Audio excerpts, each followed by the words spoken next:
Hello student, હું આપની channel આદર્શ ક્લાસ વતી તમારું ભવ્ય સ્વાગત કરું છું। આજે આપણે ધોરણ 9 ગણિત ચેપ્ટર 11 પૃષ્ઠફળ અને ઘનફળ તેના સ્વાધ્યાય 11.4 નો દાખલા નંબર 9 ભણીશું। ચાલો સમયનો બગાડ કર્યા વિના ભણવાની શરૂઆત કરીએ। દાખલા નંબર 9, જેની ત્રિજ્યા r અને વક્ર સપાટીનું ક્ષેત્રફળ s હોય એવા 27 લોખંડના ગોળાને ઓગાળી એમાંથી જેની વક્ર સપાટીનું ક્ષેત્રફળ s ડેશ હોય તેવો એક લોખંડનો ગોળો બનાવવામાં આવે છે। તો નવા ગોળાની ત્રિજ્યા r ડેશ અને s ડેશ વચ્ચેનો ગુણોત્તર શોધો। આ ગોળો લખેલો છે। જો રકમ શું કહેવા માંગે છે આપણે આકૃતિ સમજીએ। સૌથી પહેલા આપણે એક નાનો ગોળો દોરી દઈએ। માનો કે એક નાનો ગોળો છે જેની ત્રિજ્યા કેટલી છે આપણા પાસે r છે, જેની ત્રિજ્યા કેટલી છે r છે, અને આ નાના ગોળાનું વક્ર સપાટીનું ક્ષેત્રફળ કેટલું છે s છે। વક્ર સપાટીનું ક્ષેત્રફળ એટલે કોરીઓની સપાટીનું ક્ષેત્રફળ કેટલું છે s છે। આ એક નાનો ગોળો છે જેની ત્રિજ્યા r છે અને વક્ર સપાટીનું ક્ષેત્રફળ s છે। આવા ટોટલ 27 લોખંડના ગોળા લેવામાં આવે છે। કેટલા? 27, એક નહીં 27 લોખંડના ગોળા લેવામાં આવે છે। આવા ટોટલ 27 લોખંડના ગોળા, અને આ 27 લોખંડના ગોળાને પીગાળી નાખવામાં આવે છે અને પીગાળી એક મોટો ગોળો બનાવવામાં આવે છે। આ 27 ગોળાને પીગાળી અને એક મોટો ગોળો બનાવવામાં આવે છે જેની ત્રિજ્યા કેટલી છે? જે મોટો ગોળો આપણે 27 ગોળાને પીગાળી જે મોટો ગોળો બનાવ્યો એની ત્રિજ્યા કેટલી છે? r ડેશ છે। કેટલી છે? r dash. અને એનું વક્ર સપાટીનું ક્ષેત્રફળ એટલે કોરીઓની સપાટીનું ક્ષેત્રફળ કેટલું છે? s ડેશ છે। તો હવે આપણને શું કહે છે? તો નવા ગોળાની જે ત્રિજ્યા r ડેશ છે, જે નવા ગોળાની ત્રિજ્યા આપણને r ડેશ મળી એ r ડેશ શોધવાની છે। રકમ શું કહેવા માંગે છે? એક નાનો ગોળો જેની ત્રિજ્યા r છે અને વક્ર સપાટીનું ક્ષેત્રફળ કેટલું છે? s છે। એવા ટોટલ કેટલા ગોળા લેવામાં આવે છે? 27 ગોળા, અને 27 ગોળાને પીગાળી એક મોટો 27 ગોળાને ભેગા કરી એક મોટો ગોળો બનાવવામાં આવે છે જેની ત્રિજ્યા કેટલી છે? r ડેશ છે અને વક્ર સપાટીનું ક્ષેત્રફળ કેટલું છે? s ડેશ છે। તે મોટા ગોળાની જે ત્રિજ્યા r ડેશ છે એ r ડેશ આપણે શોધવાની છે। સૌથી પહેલા આપણને જે આપેલું છે આપણે લખી દઈએ। સૌથી પહેલા તો આપણે લખી દઈએ નાના ગોળાની ત્રિજ્યા કેટલી આપી છે? આપણે નાના ગોળાની ત્રિજ્યા r આપી છે। નાના ગોળાનું વક્ર સપાટીનું ક્ષેત્રફળ પણ આપી દીધું છે। નાના ગોળાનું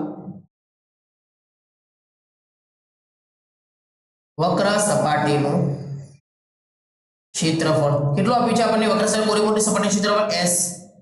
મોટા ગોળાની ત્રિજ્યા પણ આપણને આપી દીધી છે। મોટા ગોળાની ત્રિજ્યા કેટલી આપી છે આપણને? r dash. મોટા ગોળાની પણ વક્ર સપાટીનું ક્ષેત્રફળ આપી દીધું છે। મોટા ગોળાનું વક્ર સપાટીનું ક્ષેત્રફળ કેટલું આપ્યું છે આપણને? s dash. તો મારે સૌથી પહેલા શું શોધવાનું છે? બોલો, સૌથી પહેલા મારે શોધવાનું છે નવા ગોળાની ત્રિજ્યા r ડેશ શોધવાની છે। શું શોધવાની છે? નવા ગોળાની ત્રિજ્યા આપણે મોટા ગોળાની ત્રિજ્યા r ડેશ છે શોધવાની છે। તો કેવી રીતે શોધીશું? બોલો, મારે નવા ગોળાની ત્રિજ્યા r ડેશ શોધવી હોય તો કેવી રીતે શોધીશું? જો યાદ રાખો, આપણે જે 27 ગોળાને પીગાળી મોટો ગોળો બનાવ્યો તો 27 ગોળાનું ઘનફળ શોધો। 27 ગોળાનું ઘનફળ અને મોટા ગોળાનું ઘનફળ શોધો તો બે બરાબર થશે। 27 ગોળાનું ઘનફળ શોધો, એનું કિંમત m લખી દો, અને મોટા ગોળાનું ઘનફળ શોધો અને એની કિંમત m લખી દો તો બરાબર થશે। શા માટે બરાબર થશે? શા માટે કે આપણે જે મોટો ગોળો બનાવ્યો છે 27 ગોળાને ભેગા કરી બનાવ્યો છે, તો 27 નાના ગોળાનું ઘનફળ અને મોટા ગોળાનું ઘનફળ કેવું થશે? બરાબર થશે। તો એના પરથી આપણે શું શોધીશું? નવા ગોળાની ત્રિજ્યા r ડેશ શોધી દઈશું। કેવી રીતે? જો આપણે શોધીએ, આપણને ખબર છે કે મોટા ગોળાનું ઘનફળ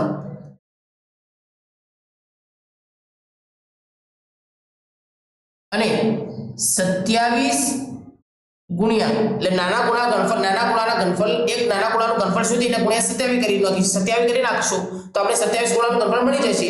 તો 27 ગુણ્યા નાના ગોળાનું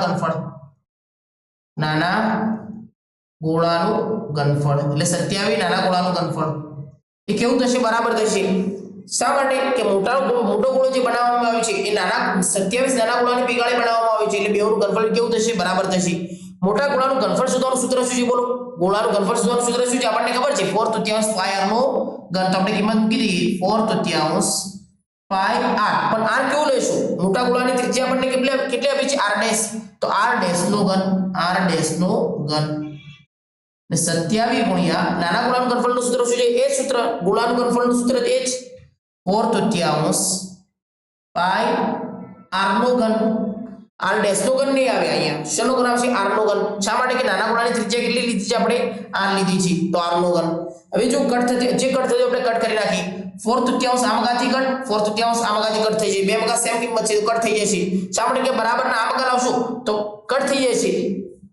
હજુ જો પાઈ પાઈ કટ, પાઈ પાઈ પણ કટ થઈ જાય. પાઈ પાઈ આમગા છે બરાબરના, પેલી મગા છે તો પાઈ પાઈ પણ કટ થઈ જાય. તો આપણી પાસે શું બચ્યું? જો આપણી પાસે r ડેશ નો ઘન બચ્યું 27 ગુણ્યા r નો ઘન બચ્યું.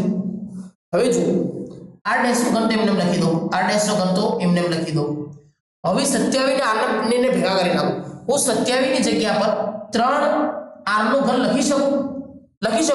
શા માટે? કે 27 કોનો ઘન છે? 3 નો ઘન છે અને r નો ઘન તો હતો જ. તો 3r અને 12 શું લખી નાખ્યું? ઘન. એટલે 27 એટલે 3 નો ઘન છે અને r નો ઘન તો હતો જ. હવે જો આમ કઈ ઘન છે બરાબર ને આમ કઈ ઘન છે તો ઘન ઘન કટ થઈ જશે. તો r ડેશ કેટલું મળે આપણને બોલો? મોટા ગોળાની ત્રિજ્યા આપણને મળી ગઈ. કેટલી મળી? 3r. કેટલી મળી? 3r. તો આપણને મોટા ગોળાની ત્રિજ્યા મળી ગઈ. પહેલી કિંમત આપણે પહેલું જે વસ્તુ આપણે નવા ગોળાની ત્રિજ્યા એટલે મોટા ગોળાની જે ત્રિજ્યા જે આપણને r ડેશ જે શોધવાની છે એ મળી ગઈ. બીજા નંબરમાં આપણે શું શોધવાનું છે? જો s અને s ડેશ નો ગુણોત્તર શોધો. s એટલે નાના ગોળાની વક્ર સપાટીનું ક્ષેત્રફળ, કોરેબોરની સપાટીનું ક્ષેત્રફળ અને s ડેશ એટલે મોટા ગોળાની વક્ર જે આપણે 27 ગોળાને પેગાળી જે મોટો ગોળો બનાવ્યો, નવો ગોળો બનાવ્યો એનું વક્ર સપાટીનું ક્ષેત્રફળ. તો s અને s ડેશ નો ગુણોત્તર શોધો. મતલબ કે નાના ગોળાનું વક્ર સપાટીનું ક્ષેત્રફળ અને મોટા ગોળાનું વક્ર સપાટીનું ક્ષેત્રફળનો ગુણોત્તર શોધો. 27 નાના ગોળાની 27 ગોળા નાના ગોળામાં સમજજો. એક જ નાનો ગોળો છે, એક જ નાના ગોળાનું વક્ર સપાટીનું ક્ષેત્રફળ કેટલું આપ્યું છે? s. તો એક નાના ગોળાનું વક્ર સપાટીનું ક્ષેત્રફળ અને જે મોટો ગોળો આપણે બનાવ્યો એનો મોટા ગોળાનો s ડેશ એટલે વક્ર સપાટીના ક્ષેત્રફળનો ગુણોત્તર આપણે શોધવાનું છે. તો આપણે શોધી દઈએ.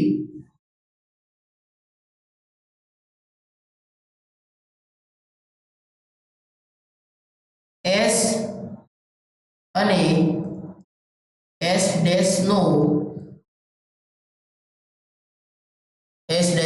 ગુણોત્તર. s અને s ડેશ નો ગુણોત્તર ખાલી લખી દઈએ.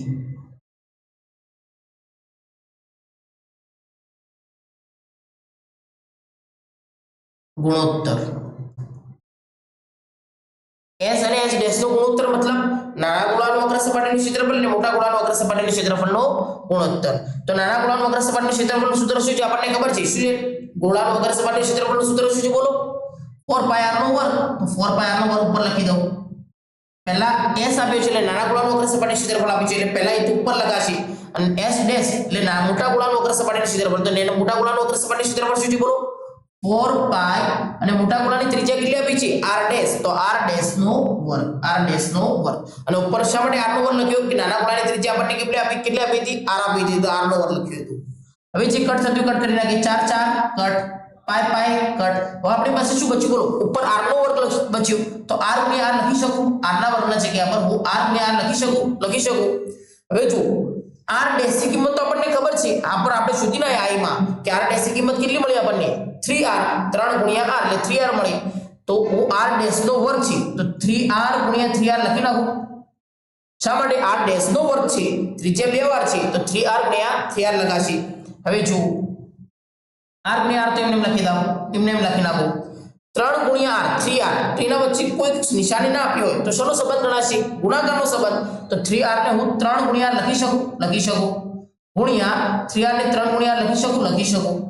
હવે જે કટ થતો આપણે કટ કરી નાખી. r cut, r cut.